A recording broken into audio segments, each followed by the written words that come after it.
Afin de mieux comprendre les origines de l'écograve, il convient d'étudier les trois étapes principales du recyclage des mâches-fer. Ces trois étapes, les voici.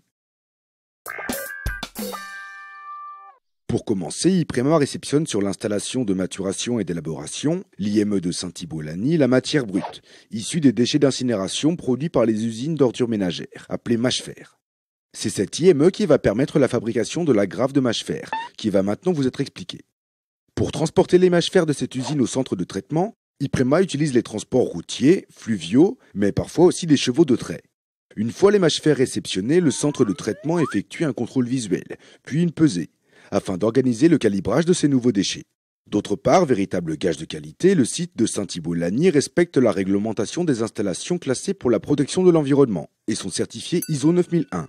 Il est à noter que l'ensemble de la plateforme est étanché par une géomembrane, assurant le stockage et la collecte des eaux de mâche-fer. Ces eaux étant par la suite dirigées vers un bassin de rétention. Une fois la teneur en eau exigée atteinte, les mâches-fer peuvent être introduits dans l'installation de traitement mécanique. Le scalpage ou pré-criblage. Les produits sont repris au chargeur dans une trémie à barodage, permettant de séparer les blocs ayant fait prise pendant la phase de prématuration. Le criblage. Le passant outremelle, fraction 0,40 mm, est tout d'abord déferraillé par un overband. Iprema procède ensuite à un tri par courant de Foucault afin d'extraire les non ferreux. Cette étape étant répétée 3 fois afin de rendre le produit le plus homogène possible.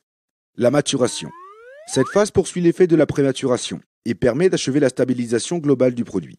Les graves de mâche-fer sont alors stockées sous la halle de couverture. C'est grâce à la halle que cette teneur en eau peut être maîtrisée et que les graves de mâche-fer restent prêtes à tout moment à la commercialisation.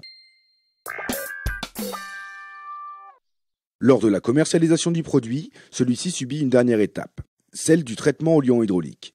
L'opérateur de centrale Iprema règle les débits en liant, mâche-fer et eau conformément aux exigences de l'entreprise de travaux publics. Il actionne ensuite l'acheminement des différents produits vers le malaxeur. Cette étape permet de corriger la teneur en eau des mâches-fer et d'y ajouter le liant hydraulique afin d'assurer une granulométrie régulière du produit écograve. A noter que chaque jour, un échantillon de mâche-fer est prélevé dans les stocks, prêts à commercialiser. Grâce au traitement apporté par Iprema, les mâches-fer valorisés représentent une solution de technique routière idéale. Ils peuvent être utilisés en remblai, en enrobage de réseau ou encore en couche de forme et de fondation de voirie. Iprema, en commercialisant depuis près de 17 ans des graves de mâche-fer, a permis 1. De fournir aux entreprises de travaux publics un matériau performant, alliant les qualités géotechniques et économiques. 2. Aux collectivités locales de réaliser des économies en évitant la mise en décharge de déchets pouvant être recyclés.